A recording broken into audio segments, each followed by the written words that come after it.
고린도전서 15장에서는 예수님의 십자가와 부활의 사건을 성경대로 하신 사건이다, 이렇게 표현하고 있습니다. 성경대로 그리스도께서 우리 죄를 위하여 죽으시고 장사 지낸 바 되셨다가 성경대로 사흘 만에 다시 살아나셨다, 이렇게 우리에게 말씀하십니다. 하나님께서는 하나님의 때를 강조하시고 또 성경의 예언을 이루려 하심이라, 이렇게 여러 번 강조해서 하나님의 하신 말씀들을 이루어 가시는 것을 보게 됩니다. 예수님께서는 부활하셨습니다.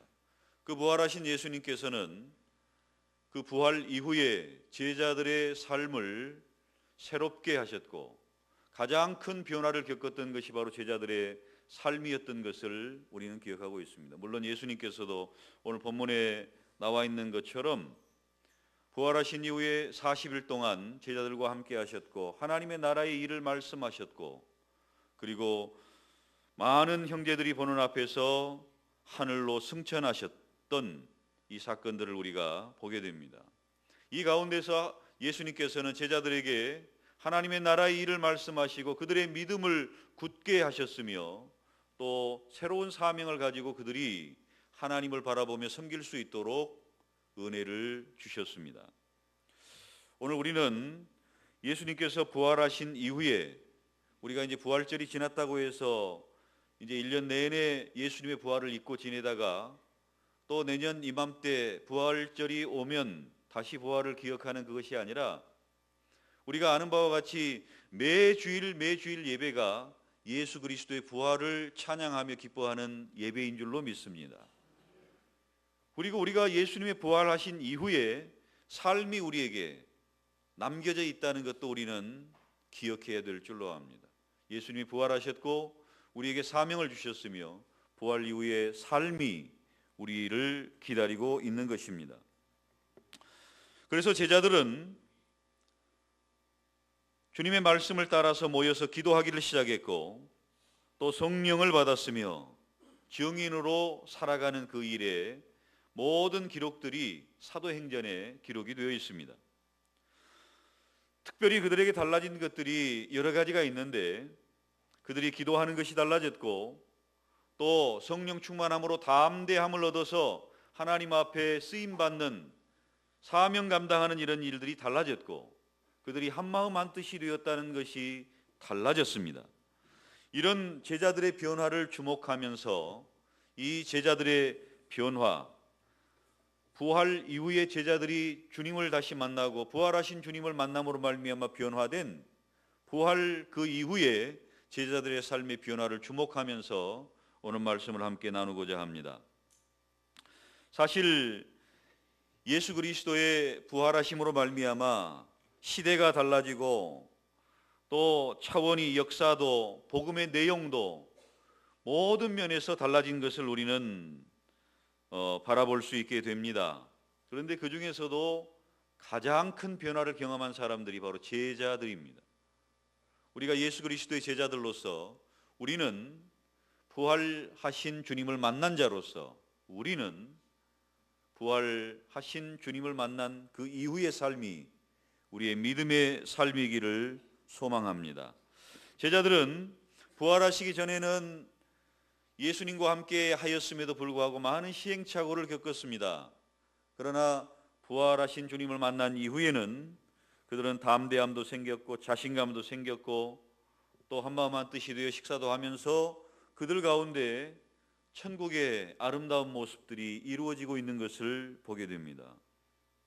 가장 먼저 제자들의 변화를 우리가 주목할 필요가 있는 것은, 그들에게 예수 그리스도를 처음 만났던 그 첫사랑과 처음 열정이 회복되었다는 사실입니다. 이게 예수 그리스도를 만난, 부활하신 주님을 만난 제자들의 첫 번째 변화라고 할 수 있습니다. 물론 우리가 이런 배경적인 그런 이야기들을 잘 알고 있습니다. 예수님께서는 부활하신 이후에 제자들을 찾아가셨죠. 왜 믿음이 없느냐? 나를 보고 믿느냐? 보지 못하고 믿는 자들은 복되다. 제자들을 일일이 찾아가셔서 그들의 믿음을 북돋아 주셨습니다. 영과 부활하신 그 예수 그리스도의 몸을 보여주시기도 했습니다. 그리고 제자들에게 믿음을 굳건하게 하고 또 성령을 받고 이제 증인의 삶을 살라고 말씀하시기도 했습니다.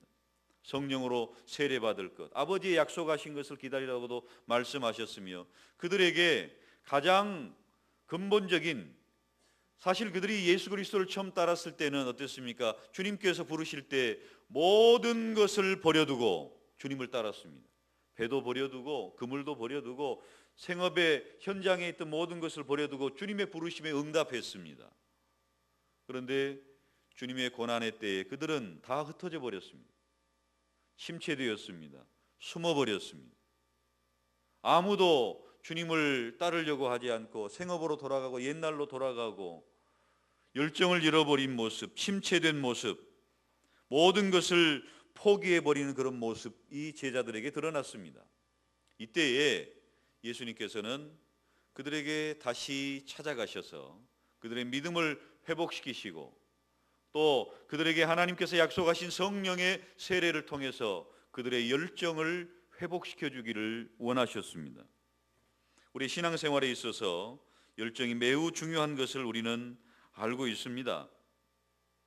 사실 하나님의 기쁜 세계를 깨닫게 되고 성령의 체험을 통해서 제자들은 이전보다도 처음 예수님을 믿을 때보다도 오히려 더 충만해지고 더 담대해지고 더 권능이 있는, 권세 있는 말씀에 사로잡혀서 쓰임받는 제자들이 되었습니다. 우리 삶 가운데 주님을 따르고 주님을 믿고 섬기는 열정이 식어버리게 되면 예수님을 섬기는 기쁨이 다 사라져버립니다. 예배 시간이 왜 이렇게 긴가? 또 설교 말씀이 왜 저런가? 뭐 이상한 생각들만 듭니다. 처음에는 교회에 나와서 앉아있는 그 자체만으로도 큰 기쁨이 되고 감사가 되고 감격의 신앙생활을 하다가도 주님과의 관계가 식어져 버리고 열정이 식어져 버리면 다 의미가 상실이 되어 버려요.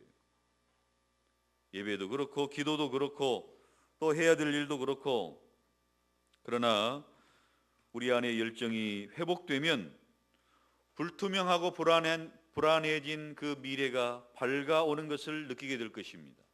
주님께서 우리와 함께 하시는 그 열정을 통해서 우리의 모든 삶의 부분들을 회복하게 하시는 하나님의 은혜를 체험하게 될 것입니다. 예배가 새로워질 것입니다. 기도하는 시간이 즐겁게 될 것입니다. 하나님께서 우리와 함께 하신다는 그 시간들이 하나님께서 주시는 은혜로 가득 차게 될 것입니다. 이 주님께서 회복시켜 주시는 이런 부분을 통해서 제자들의 삶이 새로워졌습니다. 그들은 더 이상 숨지 않았습니다. 그들은 담대하게 복음을 증거하는 사람들이 되었습니다. 3,000명이 5,000명이 수많은 사람들이 예수 그리스도 앞에 돌아오는 그런 역사가 있었는데, 이 일의 출발점은 베드로가 오순절에 수많은 대중 앞에서 설교를 하기 시작한 거예요.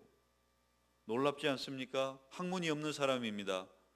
또 이런 일에 경험이 없는 사람입니다. 설교자로서 뭐 준비가 되어진 것도 아닙니다. 그럼에도 불구하고 하나님의 성령이 사로잡으시니 베드로가 설교자로 쓰임을 받았고 놀라운 역사를 경험하게 되고 기적을 체험하게 되는 원동력이 되었던 것입니다. 예수 그리스도가 그들의 속 사람을 불러일으키시고 열정을 회복시키시고 함께 하심으로 말미암아 제자들의 삶이 가장 크게 변화가 되었습니다. 그리고 제자들에게는 분명하고 뚜렷한 목적이 생기게 됩니다. 예수님께서 그들에게 유언적인 명령을 하셨지 않습니까? 너희는 가서 온 천하에 만민에게 복음을 전파하라고 말씀하셨지 않습니까? 너희는 가서 복음을 전하라고, 세례를 베풀라고, 제자를 삼으라고 말씀을 하셨지 않습니까? 또 오늘 본문에서도 성령이 너희에게 임하시면 너희가 권능을 받고 예루살렘과 온 유대와 사마리아와 땅끝까지 이르러 내 증인이 되리라 말씀하시지 않습니까? 이런 주님의 말씀에 다시 힘을 얻고 열정이 회복된 제자들은 분명히 해야 될 일을 찾았습니다. 분명한 삶의 목적, 내가 이 땅에 살아가야 될 이유를 발견하게 되었습니다. 그래서 제자들은 이 분명한 목적을 향해서 달려가는 인생을 살아가게 되었던 것입니다.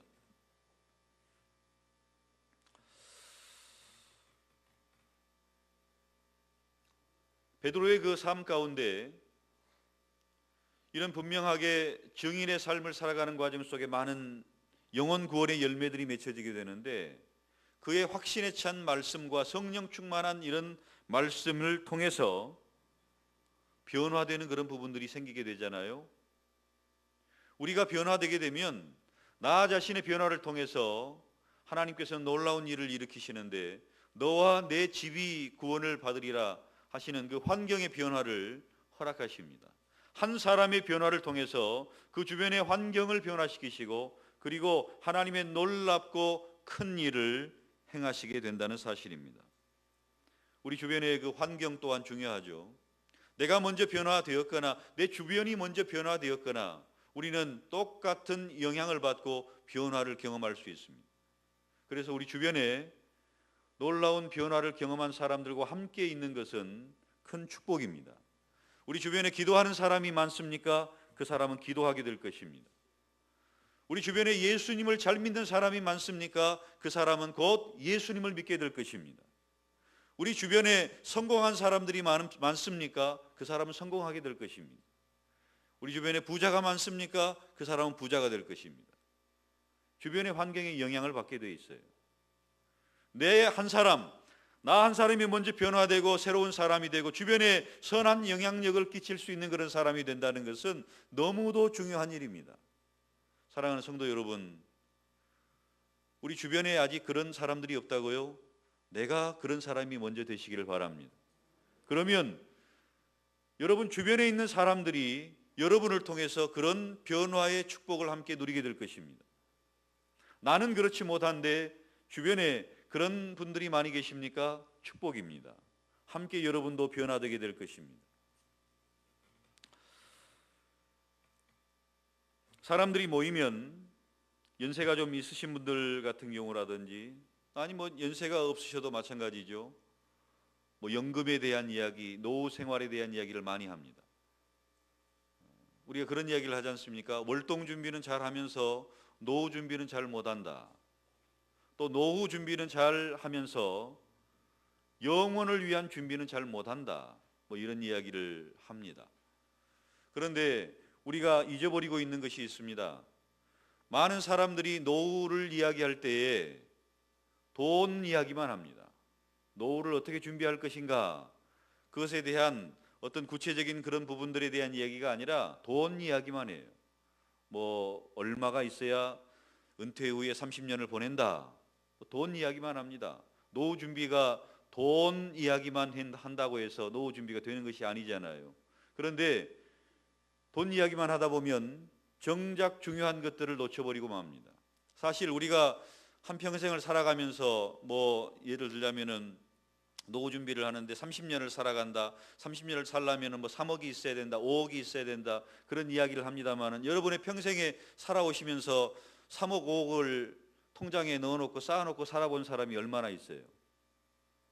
그런데 돈 이야기만 합니다. 그래서 그 돈이 없으면 마치 죽을 것처럼 이야기를 합니다. 그러나 진정으로 중요한 그런 부분들은 우리가 간과하고 잊어버릴 때가 많이 있어요. 그래서 어떤 분들은 이야기합니다. 노후 준비를 잘 하려면은 5가지 F가 있어야 된다. 이렇게 이야기를 합니다. 첫 번째 F는 필드입니다.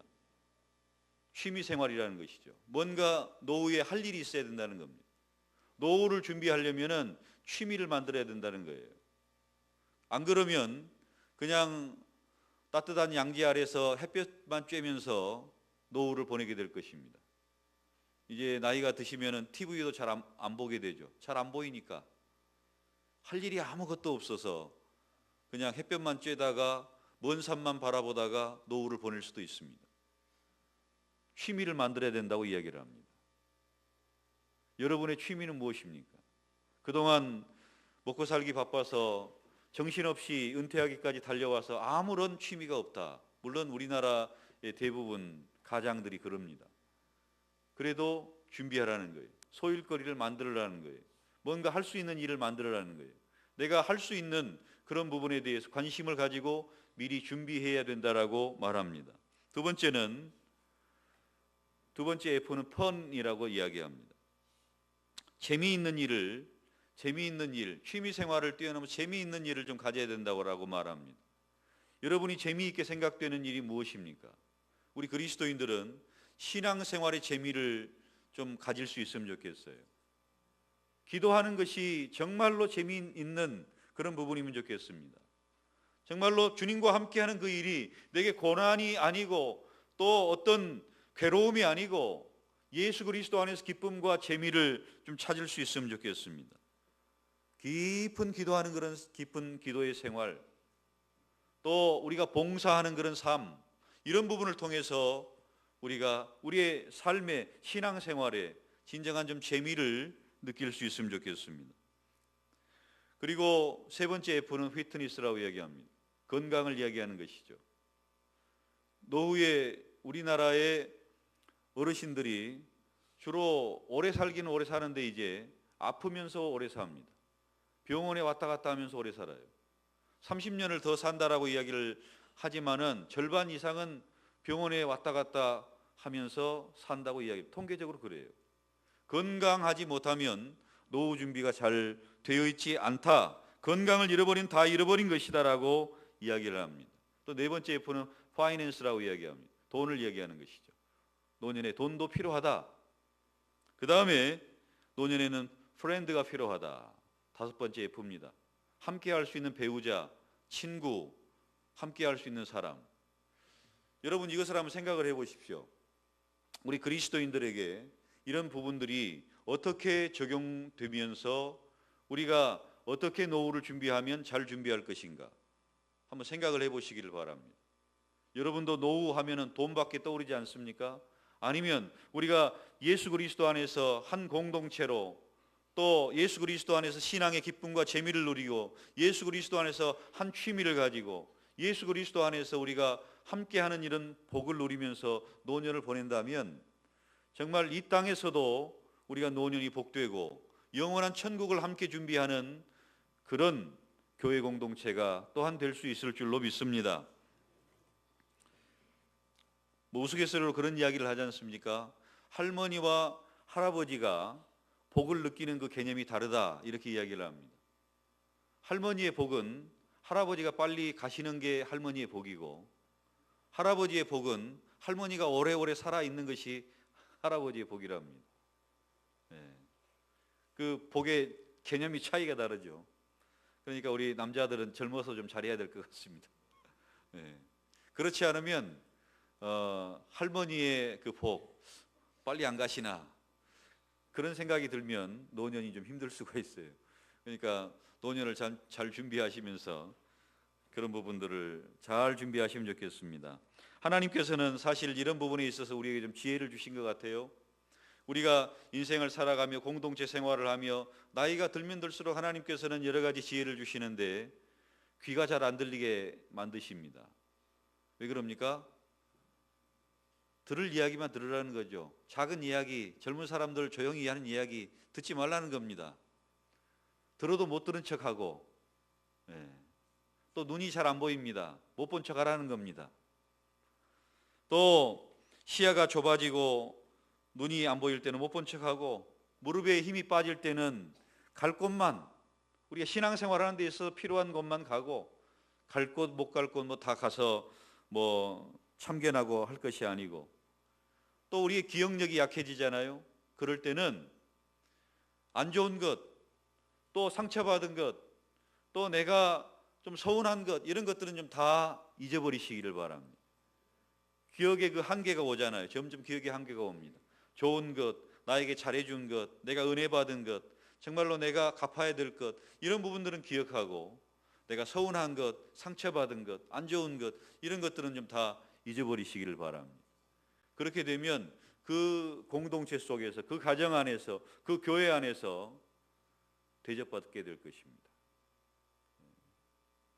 잘 들리지도 않는데 그냥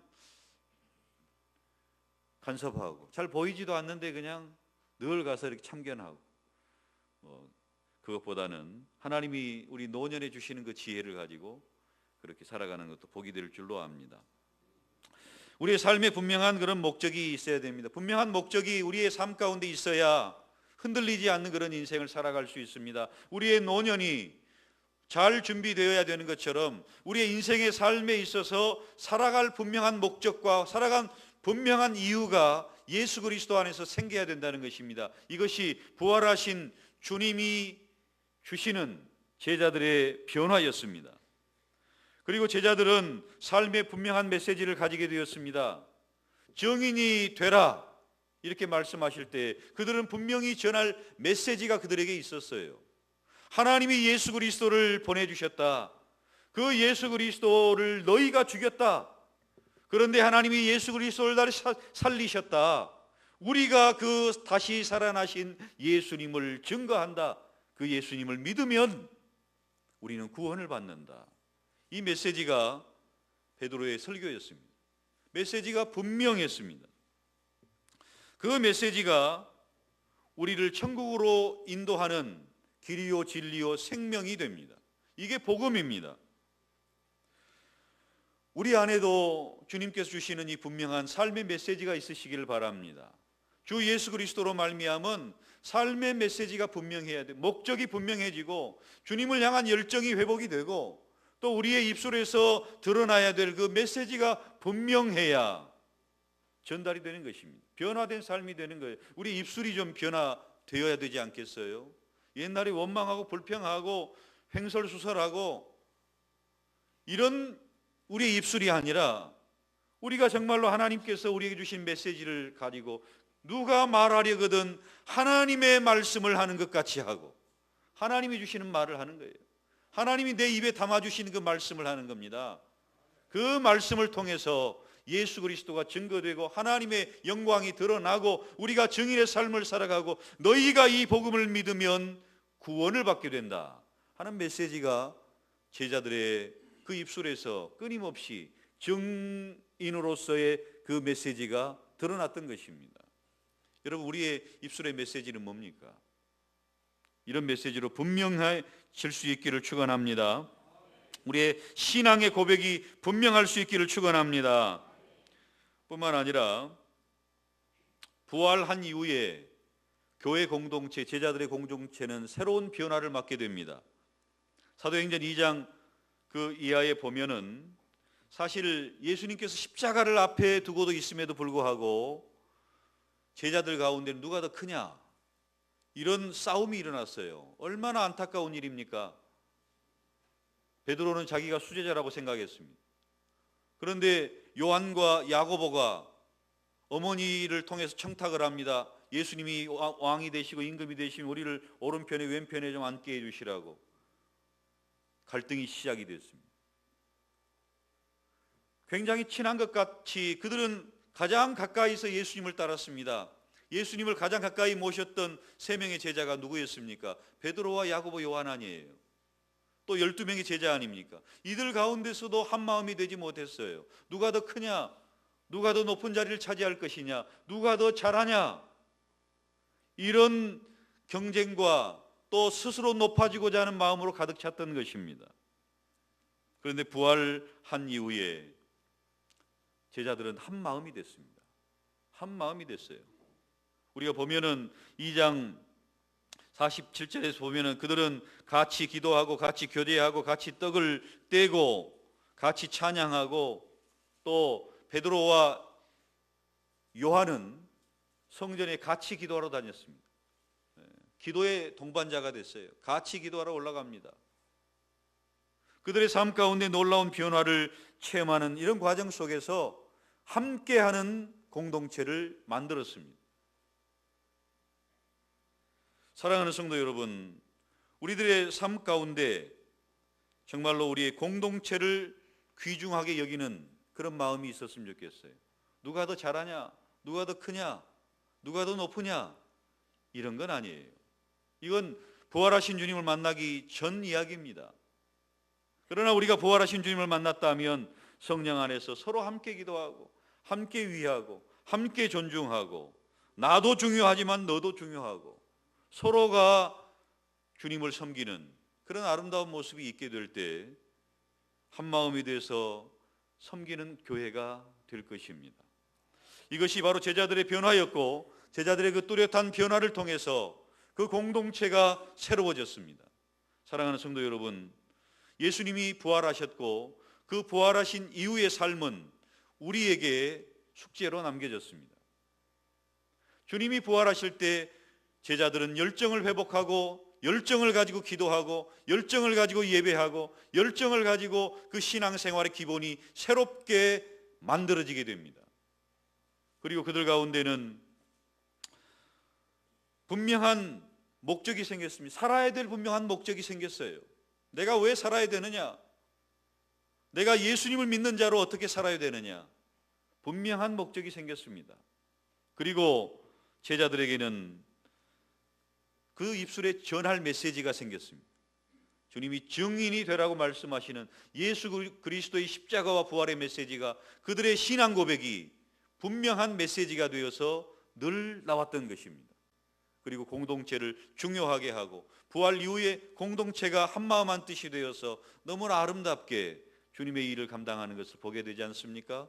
이런 일들로 말미암아 3,000명이 5,000명이 또 이런 일들로 말미암아 주께서 구원받는 사람을 날마다 더하게 하시니라, 이런 열매들과 결과들이 나타났던 것입니다. 사랑하는 성도 여러분, 주님께서 부활하셨고 부활하신 이후의 삶을 우리에게 맡기셨는데 그 부활 이후의 삶을 통해서 많은 영혼 구원의 열매들이 우리의 삶과 가정과 공동체를 통해서 열매 맺기를 주의 이름으로 축원합니다. 하나님 아버지, 우리에게 부활 이후의 삶을 맡기셨습니다. 명령하셨습니다. 하나님 아버지, 우리가 주님의 부활에 동참하는 주의 백성들로서 우리의 열정이 회복되게 하시고 삶의 목적이 회복되게 하시고 우리의 메시지가 분명해지게 하시고 우리의 공동체가 주께서 기뻐하시는 열매를 아름답게 맺혀지는 공동체가 되게 하여 주시옵소서. 예수님의 이름으로 기도드리옵나이다. 아멘.